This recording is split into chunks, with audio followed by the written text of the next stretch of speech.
Welcome to this tutorial on creating .NET objects in PowerShell.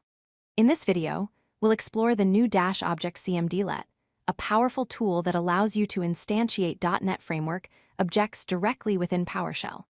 This capability opens up the entire .NET Framework library for your scripts and automation tasks. By the end of this tutorial, you'll understand how to create instances of .NET classes and use them effectively in your PowerShell code.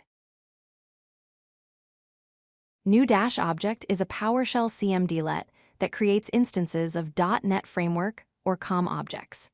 To create an object, you specify the type name of the class you want to instantiate. You can also pass optional constructor parameters to initialize the object with specific values.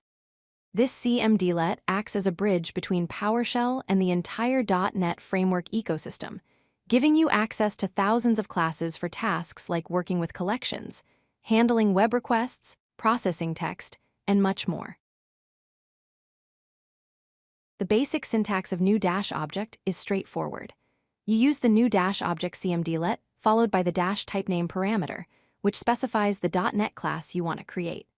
Optionally, you can include the dash ArgumentList parameter to pass values to the class constructor. The type name is written in its fully qualified form, such as system.collections.ArrayList. The argument list accepts one or more values that match the constructor parameters of that class. Let's look at a practical example. Here we're creating a system.collections.ArrayList, which is a dynamic array that can grow in size. We assign the new array list to a variable called $list. Once created, we can call methods on this object just like any .NET object. In this example, we use the add method to insert 3 strings into the list: PowerShell, Python, and C#. This demonstrates how easily you can leverage .NET collections in your PowerShell scripts. Many .NET classes have constructors that accept parameters. Here we're creating a system.text.StringBuilder object with an initial capacity of 100 characters. We use the dash ArgumentList parameter to pass this value to the constructor. The StringBuilder class is optimized for building strings efficiently. After creating the object, we can call its append method to add text. Notice how the backtick character allows us to continue the command on the next line for better readability. You can pass multiple arguments to a constructor by listing them after the dash ArgumentList parameter. In this example, we're creating a system.datetime object with 6 parameters: year, month, day, hour, minute, and second. We're specifying December 25th, 2024 at 10:30 a.m. The arguments are provided in the order expected by the constructor. After creating the datetime object, we can use its toString method with a format string to display the date and time in a specific format. New Dash Object is commonly used in several scenarios. For collections, you can create ArrayList, hashtable, or generic list objects to store and manipulate data.